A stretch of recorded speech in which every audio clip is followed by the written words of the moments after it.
রাজধানীর সড়কে শৃঙ্খলা ফেরাতে কৃত্রিম বুদ্ধিমত্তা বা এআই প্রযুক্তির ব্যবহার শুরু করেছে ঢাকা মহানগর পুলিশ।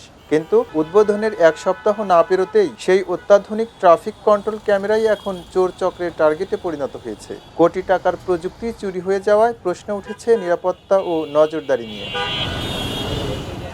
রাজধানীর 25টি গুরুত্বপূর্ণ মোড়ে বসানো হয় এআই নির্ভর traffic monitoring camera. Shahbagh, Bangla Motor, Bijoy Sarani, Jahangir Gate সহ বিভিন্ন এলাকায় স্থাপিত এই ক্যামেরাগুলো স্বয়ংক্রিয়ভাবে ট্রাফিক আইন লঙ্ঘনের ছবি ও ভিডিও ধারণ করে মামলা দিচ্ছিল। এসব ক্যামেরায় ব্যবহৃত হয়েছে road transport act 2018 violation detection software. লাল বাতি অমান্য, উল্টো পথে চলাচল, অবৈধ পার্কিং সবই স্বয়ংক্রিয়ভাবে শনাক্ত করছিল এই প্রযুক্তি। কিন্তু এরই মধ্যে রাজধানীর 300 ফিট সড়ক সহ কয়েকটি এলাকা থেকে পুরো ক্যামেরা সিস্টেম খুলে নিয়ে গেছে সংঘবদ্ধ চোরচক্র। ভিডিওতে দেখা যায় খুঁটির ওপরে ঝুলছে শুধু তার, নেই আধুনিক ক্যামেরা।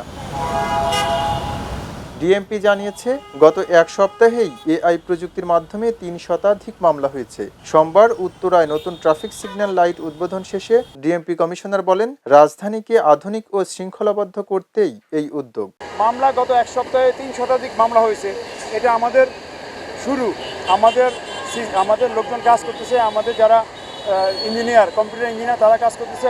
অর্থাৎ ভবিষ্যতে দেখা যাবে যে প্রতিদিন হয়তো 1000 মামলা হবে। ট্রাফিক পুলিশের লোকজন অনেক কষ্ট করে মেইন রোডে অটোরিকশা আসা বন্ধ করছে। তবে আমরা ঢাকা নগরবাসীর কাছে আহ্বান জানাবো যে আপনারা মেইন রোডে অটোরিকশা নিয়ে আসবেন না। প্রথম ধাপে 8টি পয়েন্টে স্মার্ট ট্রাফিক সিগন্যাল চালু হয়েছে। খুব শীঘ্রই প্রায় 300টি পয়েন্টে এই প্রযুক্তি বিস্তারের পরিকল্পনা রয়েছে পুলিশের। তবে ক্যামেরা চুরির ঘটনায় পুরো কার্যক্রম এখন বড় চ্যালেঞ্জের মুখে। এ অবস্থায় এআই ক্যামেরার নিরাপত্তায় বাড়তি সিসিটিভি নজরদারি, মনিটরিং টিম এবং সচেতনতামূলক প্রচারণার উদ্যোগ নেওয়া হচ্ছে বলে জানিয়েছে ট্রাফিক বিভাগ। রাজধানীতে স্মার্ট ট্রাফিক ব্যবস্থার এই উদ্যোগকে ভবিষ্যতের জন্য বড় পদক্ষেপ হিসেবে দেখা হলেও ক্যামেরা চুরির ঘটনায় এখন নতুন করে নিরাপত্তা ব্যবস্থার দুর্বলতাকেই সামনে নিয়ে এসেছে। এম রহমান, খবরের কাগজ, ঢাকা। খবরের কাগজ, নিখাত, নির্ভীক, নিরপেক্ষ।